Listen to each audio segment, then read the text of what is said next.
Train आ रही है। पता है इस ट्रेन का क्या नाम है? रेलगाड़ी। रेलगाड़ी छुक छुक छुक छुक रेलगाड़ी, रेलगाड़ी रेलगाड़ी छुक छुक छुक छुक रेलगाड़ी। बीच वाले स्टेशन बोले, बीच वाले स्टेशन बोले, बीच वाले स्टेशन बोले रुक रुक रुक रुक रुक रुक रुक रुक रुक रुक रुक रुक रुक। कानपुर कानपुर कानपुर कानपुर कानपुर कानपुर कानपुर। अरे शोलापुर शोलापुर शोलापुर शोलापुर शोलापुर शोलापुर शोलापुर। नागपुर नागपुर नागपुर नागपुर नागपुर नागपुर नागपुर। और ये आगे हम जयपुर। और जयपुर में हमारे इस प्रोग्राम में हम कहां पे आए हुए हैं? दूरदर्शन केंद्र। और इस प्रोग्राम का क्या नाम बताया था? नन्ही दुनिया। हमारी रेलगाड़ी नन्ही दुनिया प्रोग्राम में आ गई है। तो एक बार नन्ही दुनिया के लिए क्या हो जाए वापस से तालियां। प्यारे नन्हे मुन्ने बच्चों, जैसे ये बच्चे और वैसे ही हम आपके साथ में बजा रहे हैं, गा रहे हैं और आपको बहुत सारी चीजें हम हमेशा ज्ञान की, बहुत सारी सीखने की हम आपसे बताते रहते हैं आपको, और हम भी आपसे जानते रहते हैं। बहुत सारे नन्हे नन्हे बुलबुले हैं। इन बुलबुलों में से बहुत सारे ऐसा क्रिएशन निकल रहा है, ऐसी चीज़ें निकल रही हैं जिससे कि आप हम तक पहुंचते हैं, हम आप तक पहुंचते हैं। तो आज भी ऐसी कई चीज़ें आप तक पहुंचेंगी और हम आपको वो बताएंगे। और ये बच्चे आपको बहुत सारी चीज़ें ज्ञान की भी बताएंगे, मस्ती की भी बताएंगे, और साथ में आपको इस प्रोग्राम से हम आगे के लिए जोड़ेंगे भी। लेकिन उससे पहले हम इन बच्चों से जानते हैं कि हमें क्या बताएंगे और क्या सुनाएंगे। हाँ, तो आज आप क्या सुनाने वाले हो हमको? क्या अलग अलग चीज सुनाने वाले हो? आप बताओ। जोक। आप जोक। आप जोक। आप भी जोक। आप गाना। आप गाना। आप जोक। आप भी जोक। और कविता कौन सुनाएगा? अच्छा, आप पोएम भी सुनाएंगे। अच्छा, आप कविता सुनाएंगे। कविता, ठीक है। सॉन्ग सुनाएंगे, ठीक है, बहुत बढ़िया। उससे पहले हम एक चीज और जान लेते हैं। आज हमारे स्टूडियो में हमारे इन बच्चों के साथ में आए हुए हैं डॉक्टर अनिल धवन, जो कि प्रोफेसर हैं फिजिक्स के, और इन्हें परमाणु ऊर्जा विभाग भारत सरकार द्वारा पुरस्कृत भी किया गया है युवा वैज्ञानिक के तौर पर। डॉक्टर साहब, आपका बहुत स्वागत है हमारे इस नन्ही दुनिया प्रोग्राम में। और हम ये विश्वास करते हैं आज आप जिस चीज के लिए आए हैं, क्योंकि आप डॉक्टर साहब हमारे एक्सपर्ट हैं, विशेषज्ञ हैं, पर्यावरणविद हैं, तो हमें बहुत सारी बातें बताएंगे और बहुत सारी बातों के साथ रंग खोलेंगे। तो डॉक्टर साहब, हम उम्मीद करते हैं कि आप ऐसे ही हमें बहुत कुछ सिखाने वाले हैं। धन्यवाद गगन जी। और बिल्कुल मैं बहुत खुश हूँ बच्चों के बीच में मौजूद होकर के, और मुझे लगता है कि बहुत अच्छा समय निकलेगा बच्चों के साथ। अब आप भी मेरे ख्याल से ये फील कर रहे होंगे कि आप भी इनकी उम्र तक पहुंच गए। हाँ बिल्कुल, मेरा बचपन वापस लौट आया इस प्रोग्राम के तहत। बचपन लौट आया, तो बहुत बहुत धन्यवाद मुझे इस प्रोग्राम में बुलाने के लिए। चलिए, अच्छा चलिए आज आपसे शुरू करते हैं कि यहाँ बहुत सारे जो रंग बैठे हैं, बुलबुले बैठे हैं, आप इनमें से किसको सुनना चाहेंगे जो आपको आपके साथ एंटरटेन भी करे, आपको कुछ सुनाए भी, ताकि यहाँ से हमारे इन बच्चों तक भी पहुंचे, इन दर्शकों तक भी पहुंचे। बिल्कुल। बेटा, आप कुछ सुनाना चाह रहे थे, आप कह रहे थे, आप बताएं। मेरा नाम आदित्य सैनी, मैं एयरफोर्स स्कूल से हूँ। और आज मैं यहाँ एक गाना सुनाना चाहता हूँ। बहुत बढ़िया, चलो सुनो। छोड़ो कल की बातें, कल की बात पुरानी, नए दौर में लिखेंगे हम मिलकर नई कहानी। हम हिंदुस्तानी, हम हिंदुस्तानी, हम हिंदुस्तानी, हम हिंदुस्तानी। छोड़ो कल की बातें, कल की बात पुरानी, नए दौर में लिखेंगे मिलकर नई कहानी। हम हिंदुस्तानी, हम हिंदुस्तानी, हम हिंदुस्तानी, हम हिंदुस्तानी। आज पुरानी जंजीरों को तोड़ चुके हैं, क्या देखे उस मंजिल को जो छोड़ चुके हैं।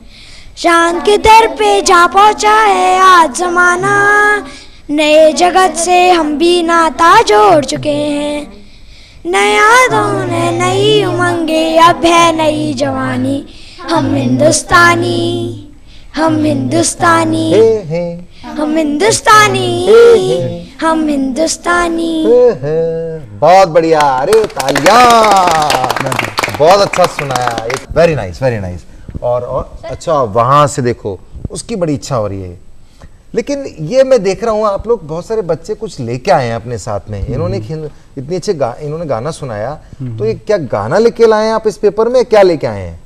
हम इसमें अपने पर्यावरण के स्लोगन्स और ड्राइंग्स बना के लाए हैं। अरे वाह, एनवायरनमेंट। और डॉक्टर साहब आप भी इसीलिए आए हुए हैं, क्या बात है, क्या मैचिंग है। मतलब सही। एक बार दिखाएंगे आप हमारे उन प्यारे नन्हे मुन्ने दर्शकों को भी कि इसमें आपने क्या बनाया। अरे वाह, ये तो उन्होंने अर्थ बना डाला उसमें। मतलब ये आपने क्या दिया है इसमें, बताएंगे थोड़ा सा। इसमें हमने अर्थ के बारे में बताया कि हमें जो हमारा जल है वो हमारी कितना महत्वपूर्ण है, तो हमें जल को बचाना चाहिए और उसे दूषित नहीं करना चाहिए। Very nice, very good. और अभी उन्होंने हाथ खड़ा किया था, शायद वो भी कुछ सुनाना चाह रहे हैं। हाँ बेटा, वेरी माय नेम इज रोबिता, मैं एक सॉन्ग गाने वाली हूँ। ठीक है। तुझे लेके चलूं ऐसे के गगन के तरे, जहाँ हम भी ना हो आंसू भी ना हो, बस प्यार ही प्यार करे। वाह, वेरी नाइस। प्यार ही प्यार करना है। और बच्चों में तो यार हमारे जो जितने भी दोस्त लोग हैं सब तो प्यार ही करते हैं ना।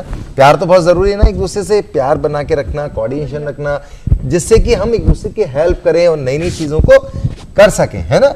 आप भी बेटा कुछ लाए थे, आप बताना चाह रहे थे। इन्होंने जैसे ग्रीनरी का मैसेज दिया है। डॉक्टर साहब हम थोड़ा इसी पे आपसे जानना चाहेंगे कि अभी अगर हम बात कर रहे हैं कि ग्रीनरी को लेके या हमारे एनवायरनमेंट को लेके, पर्यावरण को लेके, तो जो हमारा प्रेजेंट टाइम है, प्रेजेंट जो सिनेरियो है, वर्तमान जो समय है, इसमें हमारे लिए एनवायरनमेंट को बचाने के लिए क्या क्या चैलेंजेस हैं। बिल्कुल, बहुत अच्छा प्रश्न है गगन जी। मैं बहुत खुश हूँ कि बच्चे इसी उम्र से इसको समझ रहे हैं और इन चुनौतियों को समझते हुए वो कहीं ना कहीं पोस्टर बना रहे हैं, पेंटिंग बना रहे हैं कि वो समाज को कहीं ना कहीं मैसेज जाए। देखिए, पर्यावरण के समक्ष बहुत सारी चुनौतियाँ हैं। अगर हम इसको लें, एक बिल्कुल स्टेप बाय स्टेप लेके चलें, तो बच्चों जैसे आप जानते हो कि प्रदूषण, जैसे हम कहते हैं पॉल्यूशन, वो सबसे बड़े एक कारक है, और जिसके अंदर एयर पॉल्यूशन भी हो सकता है, वाटर पॉल्यूशन भी हो सकता है, इवन लैंड पॉल्यूशन भी हो सकता है, क्योंकि जितने आजकल उद्योग धंधे बन गए हैं, जितनी फैक्ट्रीज बन गई हैं, उनके अंदर से बहुत सारा वेस्ट निकलता है, और वो वेस्ट ज़्यादातर आपकी धरती में चला जाता है, भूमि में चला जाता है, तो आपका लैंड भी कहीं ना कहीं पॉल्यूटेड हो जाता है। इसके अलावा अगर हम बात करें, एक बहुत बड़ा फैक्टर आजकल आ रहा है ग्लोबल वार्मिंग। कितने बच्चों ने सुना है ग्लोबल वार्मिंग के बारे में? गुड। चलिए, तो ये बहुत बड़ा फैक्टर है जिसके अंतर्गत हम देख रहे हैं कि पृथ्वी का तापमान लगातार बढ़ता जा रहा है, और इसके कारण कई बार हम देखते हैं कि तापमान में परिवर्तन भी नहीं हो पाता है। आप देखते हैं बहुत समय तक बारिश ही आई जा रही है, बहुत समय तक गर्मी ही होती जा रही है, चल भी रहा है ऐसा। बिल्कुल चल रहा है, और इसके कारण क्या होता है, बहुत सारी बीमारियां होती हैं, कई सारी बीमारियां फैल जाती हैं। तो ये क्यों हो रहा है? क्योंकि इतना पॉल्यूशन बढ़ता जा रहा है, इतनी ज़्यादा गैसेस निकलती जा रही हैं, विषैली गैसेस निकलती हैं, टेम्परेचर बढ़ता जा रहा है। साथ साथ ग्रीन हाउस की जो हम बात करते हैं, जिसमें बहुत सारी गैसेस होती हैं, CO2 है, मीथेन गैस है, वो भी हमारा तापमान बढ़ा रही हैं अर्थ का।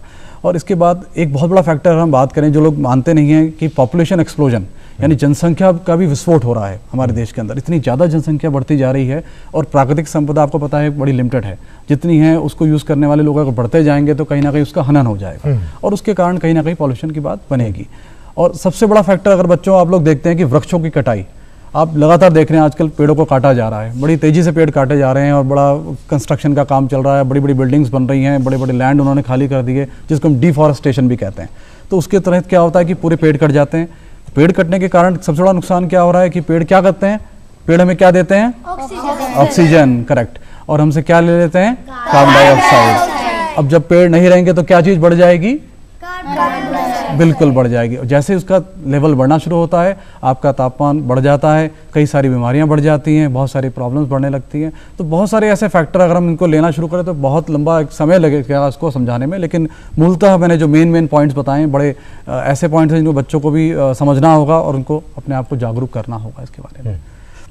तो मैं सोचता हूँ कि ये चीज़ काफ़ी इंपॉर्टेंट रहेगी। रियली ये आपने ऐसी बात बता के, और बच्चों के ही लगभग आपने इनको अपने स्तर पे आपने बातें बता के इनको आपने जो एक पास की, वो जो मैसेज दिया आपने, वो बहुत अच्छा है। आपको समझ में आया जो डॉक्टर साहब ने जो बात बताई, है ना? तो आप आगे भी बताओगे, लेकिन आप पहले, उससे पहले हमें वो भी तो बताइए, आप और भी तो कुछ सुनाने वाले हो। तो अब आप कौन सुनाएगा? ये आप क्या सुनाने वाले हो? जोक। चलिए जोक सुना दीजिए।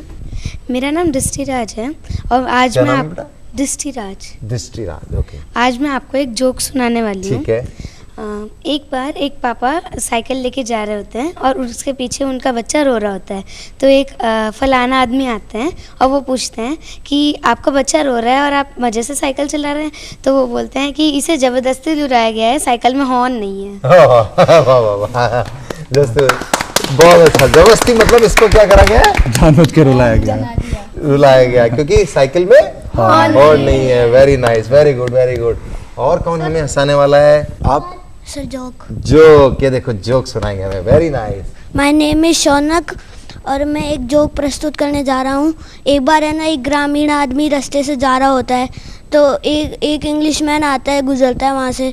तो जो ग्रामीण आदमी होता है ना, उसकी टांग टूटी होती है। तो वो इंग्लिशमैन पूछता है कि आपकी टांग में क्या हो रहा है? तो वो बोलता है हिंदी में कि मेरी टांग टूटी हुई है, भैंस ने मारी थी। तो इंग्लिशमैन बोलता है कि इंग्लिश में बोलो, इंग्लिश में बोलो। तो वो बोलता है cause husband Maring सिंगड़ा tooting टिंगड़ा Sayam लंगड़ा। Very good, very good, very good. वाह वाह वाह, क्या बात है। और कौन यहाँ से? तो ये बताएंगे हमें, ये सुनाएंगे कुछ। आप सुनाएंगे? आप क्या सुनाने वाले हो? कविता। कविता? अरे वाह, चलो कविता सुनाए। मेरा नाम प्रद्युमन है। मैं कक्षा 5 में पढ़ता हूँ। आज मैं आपके सामने एक कविता प्रस्तुत करने जा रहा हूँ। मेरी कविता का शीर्षक है कोशिश करने वालों की कभी हार नहीं होती। कोशिश करने वालों, लहरों से डरकर नौका पार नहीं होती। कोशिश करने वालों की कभी हार नहीं होती। नन्ही चींटी जब दाना लेकर चढ़ती है, चढ़ती दीवारों पर 100 बार फिसलती है। मन का विश्वास रगों में साहस भरता है। चढ़कर गिरना, गिरकर चढ़ना न अखरता है। आखिर उसकी मेहनत बेकार नहीं होती। कोशिश करने वालों की कभी हार नहीं होती। असफलता एक चुनौती है, इसे स्वीकार करो। क्या कमी रह गई है देखो और सुधार करो। जब तक न सफल हो नींद चैन को त्यागो तुम। संघर्ष का मैदान छोड़ के मत भागो तुम। कुछ किए बिना ही जय जयकार नहीं होती। कोशिश करने वालों की कभी हार नहीं होती। वाह, कोशिश करने वालों की कभी हार नहीं होती। वेरी नाइस, बहुत बढ़िया। तो ऐसे अगर हम कोशिश करते रहेंगे तो क्या होगा? हम भी सफल होएंगे, हम भी सक्सेस हमारे को मिलेगी, है ना। और ऐसे अगर हम बात करें, अभी जो इतना हम पॉल्यूशन जो फैला हुआ है, या जो हमारे एनवायरनमेंट को के लिए जो चैलेंजेस हैं, उनको भी अगर हम उनकी कोशिश करेंगे तो एक दिन वो ज़रूर आएगा जब हमारा एनवायरनमेंट क्या हो जाएगा? क्लीन एंड ग्रीन हो जाएगा ना। तो अगर अब डॉक्टर साहब से दोबारा से पूछें कि डॉक्टर साहब बताइए, इसमें ग्रीन एनर्जी का क्या रोल है? ग्रीन एनर्जी है क्या? अच्छा, बहुत अच्छा। एक्चुअली आजकल कई जगह आपने सुना होगा ग्रीन एनर्जी को फॉलो करिए, ग्रीन एनर्जी को अपनाइए। देखिए, ग्रीन एनर्जी का अर्थ होता है कि वो एनर्जी जिसके द्वारा कोई तरह का प्रदूषण नहीं हो। यानी हम लोग जो अभी एनर्जी के सोर्स क्या ले रहे हैं, या तो कोयला ले रहे हैं, पेट्रोलियम ले रहे हैं, नेचुरल गैस ले रहे हैं, या और कोई चीज़ ले रहे हैं जो कि एक कन्वेंशनल एनर्जी सोर्स में आते हैं, यानी कि जिनको हम एक लिमिटेड टाइम तक यूज़ कर सकते हैं, उसके बाद वो ख़त्म हो जाते हैं। लेकिन उनके बड़े साइड इफ़ेक्ट्स हैं। उनके कारण वायु मतलब प्रदूषण होता है, एयर पॉल्यूशन होता है, कई तरह की गैसेस निकलती हैं उसके अंदर, हम देखते हैं।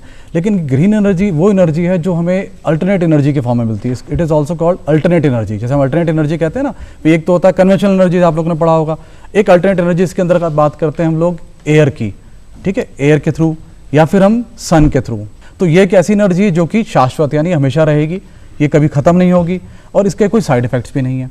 इसी चेन में अगर हम आगे बात करें तो हम जैसे हमने पवन ऊर्जा देखा है, पवन ऊर्जा के द्वारा भी हम एनर्जी प्राप्त कर सकते हैं। और आपने देखा होगा कि ऐसे बायोमास जो आजकल चल रहा है, जैविक जिसे हम कहते हैं, उसके द्वारा भी हम एनर्जी जनरेट कर सकते हैं। तो ये ऐसे स्रोत हैं एनर्जी के जिनके द्वारा कोई तरह का प्रदूषण नहीं होता, ना हमारे पर्यावरण को कोई नुकसान होता है, और हम बड़ी सरलता से एक अल्टरनेट सोर्स ऑफ एनर्जी बना लेते हैं। चाहिए। बहुत बढ़िया। तो अभी आप सोचेंगे और आगे करेंगे भी, है ना। तो करेंगे, लेकिन इसके लिए हमें क्या ज़रूरत होगी? हमें एनर्जी की ज़रूरत होगी। ग्रीन एनर्जी के साथ हमें अपनी भी एनर्जी की ज़रूरत होगी ना। और एनर्जी हमारी डाउन ना हो जाए, इसलिए हमें कुछ सुनना है आपसे। कुछ सुनाएंगे? बताओ, कुछ सुनाओगे? नहीं? यस। किस प्रोग्राम में? नन्ही दुनिया। आपका अपना प्रोग्राम है नन्ही दुनिया, और आप अगर सुनाएंगे नहीं तो नन्ही दुनिया फिर नन्हा कैसे रहेगा? तो कौन सुनाएगा इधर से? वो सुनाएगी। मेरा नाम रूपाली है। मैं आपको एक स्लोगन सुनाना चाहूँगी। पेड़ कभी कट ना पाएंगे, जंगल कभी घट ना पाएंगे। आओ मिलकर हम सब कसम ये खाएं और पेड़ों को खूब लगाएं। आओ मिलकर हम सब कसम ये खाएं और पेड़ों को खूब लगाएं। तो ये चीज। और कौन? आप भी कुछ लाए हो ऐसे ड्राइंग लाए हो? Very good. अरे वाह, देखो इन्होंने बिल्कुल ऐसे ना कि अर्थ, उसमें देखा आपने ब्लू कलर का क्या है? वो वाटर। और ग्रीन कलर का क्या है? लैंड है। तो यानी कि ये क्या मैसेज दे रहे हैं, इस बात से कौन बताएगा? इस ड्राइंग्स ने आपने तो बनाया है, अगर ये लोग बताएंगे तो ज्यादा अच्छा होगा। क्या मैसेज है इससे, आप बताओ। पानी 75% अर्थ पर है और लैंड 25। हाँ, लेकिन वो जो लैंड को उन्होंने ग्रीन बना रखा है उसका क्या मतलब है? ग्रीन यानी कि पेड़ जो हरे रंग के होते हैं, यानी कि जो अर्थ है हमारी वो क्या होना चाहिए? हरा, ग्रीन ग्रीन होनी चाहिए ना। वेरी नाइस, बहुत बढ़िया, क्लैप। आप भी कुछ बता रहे थे, आप ऐसी, आप भी ऐसे कुछ पेंटिंग लाए? हाँ, ये देखो। क्या डॉक्टर साहब आप इस पे कुछ बोलना चाहेंगे? देखिए बहुत अच्छी इन्होंने पेंटिंग से बनाई है। इसके अंदर ये ठीक है। कहीं ना कहीं दिखा रहा है कि बहुत दुखी है अर्थ भी, कि पेड़ कट रहे हैं और लगातार कटते जा रहे हैं, और उसके कारण कहीं ना कहीं पर्यावरण का असंतुलन भी बनता जा रहा है, क्योंकि पेड़ों का एक बहुत बड़ा महत्व है। कितने बच्चे जानते हैं पेड़ों का क्या महत्व होता है? पेड़ हमें क्या क्या चीज़ देते हैं और क्या क्या चीज़ संतुलित करते हैं? कितने बच्चे जानते हैं? बताएं बेटा, आप बताएं। सर वो मिट्टी को रोके रखते हैं सर। अच्छा, एक सेकंड पीछे पास करिए। हाँ, आप बताओ। सर वो फ्रूट्स देते हैं। फ्रूट्स देते हैं। ये बढ़िया कुछ कहना चाह रही है वो हमें फ्रूट, वेजिटेबल्स और ऑक्सीजन देते हैं। Very good. हाँ, आप बताएं। और हमें कभी भी उन प्लांट्स को काटना नहीं चाहिए, और है ना उनको बचाना चाहिए, क्योंकि वो हमारे लिए बहुत यूजफुल थिंग्स हैं। Very good. देखिए हाँ, और भी पॉइंट्स आ रहे हैं। हाँ, चलो। सबसे बड़ी बात, हाँ बताइए बेटा, आप बताइए। ट्रीज को काटना नहीं चाहिए क्योंकि उससे ही हमें पेपर मिलता है। ठीक है, वेरी ओके। नाइस। हाँ चलिए, हाँ, आप एक और डिटेल आप बता दीजिए। ट्रीज को काटना नहीं चाहिए, उनसे वो जो अपनी एयर पॉल्यूशन जो होता है उसको पूरा साफ करके अपन को देती हैं। Very nice. चलिए एक बार लास्ट इनका सुन लें बस जल्दी से। और उनसे वर्षा भी बहुत अच्छा पॉइंट बताया आपने। बारिश भी वेरी गुड, वेरी नाइस। मैं इसी पॉइंट पे आ रहा था। देखिए गगन जी, कि वृक्षों को जिस तरह से काटा जा रहा है, ये सोचा जा रहा है कि बड़ी जल्दी से हम वृक्ष काट देंगे तो और हमें इससे बहुत फायदा हो जाएगा, लेकिन ये बहुत कैसे ना शॉर्ट टर्म प्लानिंग है जो लोग कर रहे हैं इससे। अगर हम बात करें कि दूरदर्शिता इसमें नहीं दिख रही है कहीं ना कहीं, क्योंकि ये पूरा इकोसिस्टम बिगड़ रहा है इससे। क्योंकि पेड़ों से कहीं ना कहीं आप देखें कि हम लोग जुड़े हुए हैं। आज अगर पेड़ नहीं होंगे तो आप देखिए, ना केवल हमारे पास जो शुद्ध हवा मिलती है वो मिलनी बंद हो जाएगी, दूसरा उसके साथ साथ जो भूमि का कटाव बढ़ता जा रहा है, जैसे हम कहते हैं इरोजन, या जिस तरह हम कह रहे हैं बार बार भूमि कटाव बढ़ता जा रहा है, या डिफॉरेस्टेशन के कारण कहीं ना कहीं भूमि बंजर होती जा रही है, तो वो भी एक बहुत बड़ा रीज़न है जिसके कारण हम लोग इसके व्यथित होंगे आने वाले समय के अंदर। और साथ ही साथ हमारी जलवायु में परिवर्तन का बहुत बड़ा कारण पेड़ ही है। अगर पेड़ नहीं होंगे हमारे पास, कहीं ना कहीं आप देख रहे हैं बारिश का बहुत बड़ा रीज़न भी पेड़ ही है। अगर पेड़ नहीं होते हैं, आपने देखा ऐसी जगह जहाँ बाड़मेर या ऐसी जगह जहाँ पेड़ नहीं है, वृक्ष नहीं है, वहाँ कई समय तक बारिश नहीं होती है, बहुत समय तक नहीं होती है। तो क्यों? क्योंकि भूमि की उर्वरता खत्म होती जा रही है, और पेड़ कहीं ना कहीं आपकी जो मिट्टी है, मृदा को रोक के रखते हैं। और बहुत हद तक अगर हम देखें तो इवन जो भूजल भी है वो भी कहीं ना कहीं पेड़ से संबंधित है। अगर आज आपके पेड़ न होंगे तो आप कहीं ना कहीं उनकी जो मृदा होगी उसको रोक पाएंगे, अंदर की जो सॉइल होती है उसको रोक पाएंगे, अन्यथा वो भी नहीं रोक पाएंगे और कटाव बढ़ता जाएगा, और जो स्तर है वो भी धीरे धीरे कम होता चला जाएगा। तो ये बहुत बड़ा एक अच्छा पॉइंट है जो बच्चों ने कहीं शेयर किया। बहुत अच्छा रियली। और इसी बात पे अगर आपने तो सब जवाब, आपने भी, इन्होंने शायद सबने अच्छे जवाब, बहुत से जवाब दिए बच्चों ने। अब आपने जवाब दिए तो आपको इनाम पे मिलना चाहिए। क्या इनाम मिलना चाहिए? सर क्वेश्चन पूछो। क्वेश्चन तो पूछ रहे ना, लेकिन इनाम क्या मिलना चाहिए? यानी कि आपसे कुछ सुन लेना चाहिए। हाँ, है ना, ये तो आपका इनाम ही हो ना। तो आप लोग बहुत कुछ सोच कर, बहुत कुछ समझ के, बहुत कुछ आपने क्रिएशन मतलब लगाया कि हम नई दुनिया में सुनाएंगे। तो अब कौन सुनाने वाला है भाई? ये देखो इनका हाथ खड़ा हुआ है, फटाक से इन्होंने ठक खड़ा कर दिया। Very nice. तो ठक इनके पास माइक भी पहुंच गया, ठक ये लो। खड़े हो जाओ। अपना नाम बताओ और क्या सुनाने वाले हो? मेरा नाम है नेहल धवन, और मैं वाटर साइकिल के बारे में कुछ बताना चाहती हूँ। सूरज की गर्मी से पानी तपकर भाप बन जाता है, तथा भाप हवा में उड़कर ऊंचाई पर जाकर ठंडी हो जाती है और बूंदों का रूप ले लेती है। किसका रूप ले लेती है? बूंदों का रूप। और जब बादल उन बूंदों को नहीं रोक पाते हैं तब वो वर्षा के रूप में नीचे धरती पर आ जाती है। Very nice. इससे क्या समझ में आया? यानी क्या बोलना चाह रहे हैं कि बारिश कैसे होती है? आया समझ में? इन्होंने कितने एक मतलब एक अलग शब्दों में इन्होंने एक तो सीधे कहे कि हम ऐसे बारिश हो जाती है, एक इन्होंने कहा कि बूंदों के रूप में, फिर बादल रोक नहीं पाते, थोड़ा पोयम उसमें आ गया उसमें, और फिर उससे क्या होता है कि पता पड़ता है कि बारिश कैसे होती है ना। तो ये बहुत बड़ी बात है। और आप कौन सुनाएगा? आप कौन सुनाने वाला है? आपने भी कई बार सुना है। और कौन है? आप सुनाने वाले हैं। अच्छा ठीक है, लीजिए। मेरा नाम अंकिता जाना है, मैं स्लोगन सुनाने जा रही हूँ। स्लोगन सुनाइए। हम सब मिलकर कसम ये खाए, प्रदूषण को दूर भगाए, गंदगी को दूर भगाकर वातावरण को स्वच्छ बनाए। वेरी नाइस, वातावरण को स्वच्छ बनाए। तो आप भी ऐसे वातावरण को स्वच्छ बनाने के लिए कुछ आपने शायद ये बनाया जो दिख रहा है हमें, है ना? ये क्या इसमें आपने ड्राइंग में क्या दिखाया है? अगर हम पानी वेस्ट करेंगे तो अर्थ भी ऐसे ही हो जाएगा। अच्छा, पानी वेस्ट करेंगे तो अर्थ ऐसे मतलब ऐसे दुखी हो जाएगी, है ना? कि आप मेरा पानी क्यों वेस्ट कर रहे हो। Very nice, very nice. Doctor साहब, मैं एक ये था कि इन्होंने कहा कि भाई अगर ऐसे पानी वेस्ट होगा तो अर्थ दुखी हो जाएगी। दरअसल अर्थ पे मतलब हम सब इंसान रहते हैं। कौन रहता है? इंसान। हम लोग कौन है? इंसान। बच्चे, बड़े, बूढ़े सभी है ना, तो इंसान है ना। तो इंसान यानी कि पृथ्वी रोएगी तो यानी कि हम भी दुखी हो जाएंगे, क्योंकि पानी नहीं है, पानी के बिना कुछ नहीं है। क्या डॉक्टर साहब, मैं ये जानना चाह रहा था, जो पानी की जो दिक्कत है, अभी उन्होंने जो ड्राइंग दिखाई उसमें ये था कि 75% जबकि पानी है, इन्होंने उसका आंसर दिया कि हाँ 75% उस पर धरती पर हमारे वाटर है, 25% उस पर हमारी धरती है, या जो जैसे कहना चाहिए ज़मीन है। लेकिन इसका और जो पानी की कमी होती जा रही है, तो कह रहे पानी कमी भी हो रही है, लेकिन 75% पानी है। ये क्या जो कॉन्फ्लिक्ट है, ये क्या चीज़? देखिए, बहुत बड़ी बात है एक्चुअली कि जो फैक्ट फिगर आपको दिखाए गए हैं वो टोटल वाटर के दिखाए गए हैं। हाँ। लेकिन आप उसमें ये देखेंगे कि अगर हम जो पीने लायक पानी है तो वो बहुत कम है, उसका प्रतिशत बहुत कम है। अगर जनरल बात करेंगे, आपने देखा अंडरग्राउंड वाटर की, अंडरग्राउंड वाटर जो होता है वो भूमि के अंदर पाया जाता है ना। जो आपकी मिट्टी होती है उसके अंदर जो कण होते हैं उसके अंदर पानी सूखा होता है, जिसको हम पीने के लिए काम भी लेते हैं, या हमें जो जल मिलता है नदी के द्वारा, या जो मीठा पानी होता है उसका स्रोत बहुत एक सीमित है। यानी अगर हम भूजल की बात करें तो भूजल, अगर आप विश्वास करोगे कि कितना प्रतिशत अगर पानी हम बात कर रहे हैं तो उसमें केवल 1.7% केवल भूजल है। तो आप देख लीजिए कितना कम है ये प्रतिशत। और अब ये स्तर भी धीरे धीरे क्या होता जा रहा है, कम होता जा रहा है। तो पीने योग्य पानी या तो लिमिटेड आप नदी से मिल पा रहा है आपको, या झरनों से, क्योंकि जो मैक्सिमम पानी जो आप देख रहे हैं ये सब महासागर में है, जो पीने योग्य पानी नहीं है। तो हमारे पास जो मीठा पानी है, जो पीने योग्य पानी है, वो बड़ा लिमिटेड है, और उसको हम लगातार वेस्ट कर रहे हैं किसी न किसी रूप में। कहीं ना कहीं हम देख रहे हैं कि इंडस्ट्री है, हमने बना दी, उसके अंदर हम कचरा डाल रहे हैं तो वो पानी खराब हो रहा है। जो अच्छी नदियाँ उसको हम जोड़ रहे हैं नालों से, तो वो पानी खराब हो रहा है। घरों के अंदर हम देख रहे हैं कि अभी भी हम लोग को ऐसे जो कहते हैं कि हैबिट्स ऐसी बनी हुई है कि हम लोग पानी को बहुत वेस्ट करते हैं।